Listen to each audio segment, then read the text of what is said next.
What would you say in the case of children that die on the first day of life, or someone with like a cognitive disability where they're not able to function in society or have any type of like intellectual understanding of Christ? What happens to them? This challenge came up while Wes Huff was fielding questions on the Flagrant podcast.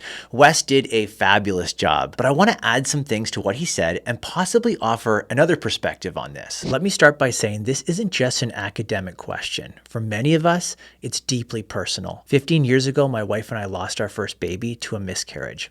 It was devastating. We grieved then, and we still grieve. As we wrestled with God, this question weighed heavy on our hearts. What happens to babies when they die? As Wes points out in his response, Christians have offered a variety of responses to this question based on differing theological commitments. Here's how Wes begins. Yeah, I would say everybody is born with original sin, and we all deserve punishment. Yes, Scripture teaches that we're all born with original sin. David says in Psalm 51:5, "Behold, I was brought forth in iniquity, and in sin did my mother conceive me." We all inherit a sin nature from Adam, which means that we're all bent towards sin, so babies are not sinless. However, theologians have debated whether infants also inherit guilt from Adam. Augustine and Calvin thought we do, but not everyone agrees. Some argue that guilt before God comes not from merely having a sin nature, but from knowingly acting on it, producing sinful thoughts, attitudes, and behavior. That's why Revelation 20:13 says each person is judged according to what they had done. Paul tells the Romans, God will render to each one according to his works in Romans 2:6. So salvation is based on God's grace and judgment is based on our works. But since an infant hasn't done any sinful works, they're not guilty in the way an adult is.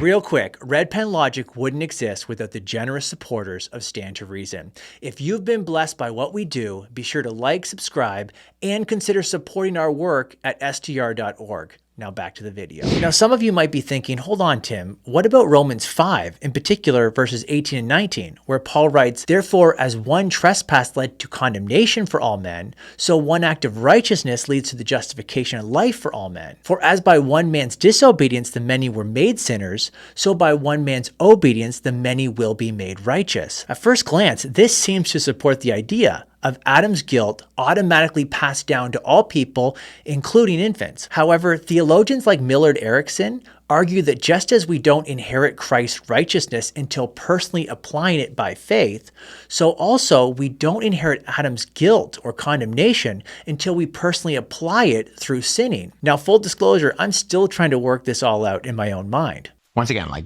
Scripture tells us what we need to know, not what we want to know. Great point. There is no verse in Scripture that says, here's what happens to babies when they die. That should cause us all to approach this question with humility. But I think based on the character of God and the fact that when the Israelites are told not to sacrifice their children, it's the only time that like a group is overtly described as the innocent. Like the death of the innocents is what it's described to when these people are sacrificing their children to the pagan agricultural gods. This is a fascinating point. In multiple places in the Bible, children are described as not yet morally accountable. For instance, in Deuteronomy 1:39, God tells the Israelites that their children, those who have no knowledge of good and evil, will be allowed to enter the promised land even though their parents will not. Notice how the younger generation wasn't held guilty for their parents' sin, even though they still suffered some of the consequences, like wandering in the desert for 40 years. This can help us think through a really important question. If infants aren't guilty, why do they still die? The answer from this view isn't that they're being judged for their own personal guilt. Rather, it's because they live in a world broken by sin. As Paul writes, the whole creation is groaning under the weight of the fall.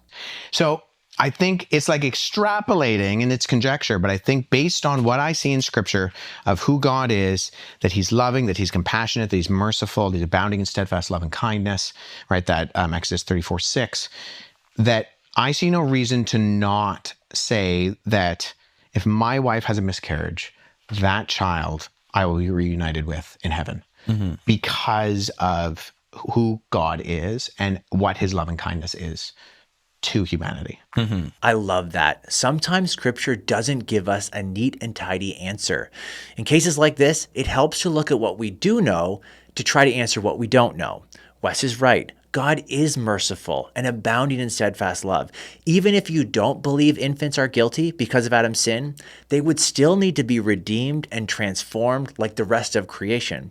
This is where, like Wes says, we need to trust God, the loving judge of all the earth. He will do what is right. But as Andrew points out, this leads to another question. So couldn't you extrapolate that to the guy on the island? Andrew asks a really thoughtful question here. If we say babies are guilty and deserving of punishment, and yet they're saved without putting their faith in Jesus, then why not say the guilty guy on the island who never hears about Jesus is saved in the exact same way? Well, if you believe, like I do, that faith in Jesus is a necessary condition for salvation, then understanding infants as sin-stained rather than guilty explains the key difference between infants and those who never hear the gospel. Infants are not guilty because they've never acted on their sin nature. But the man on the island has acted on his and therefore stands guilty before God. That's the morally relevant difference. While Christians disagree on some of these details, most of us land in the same destination. Babies go to heaven. When we lost our little one, we grieved, but not without hope. We may not have all the answers, but we trust the one who does.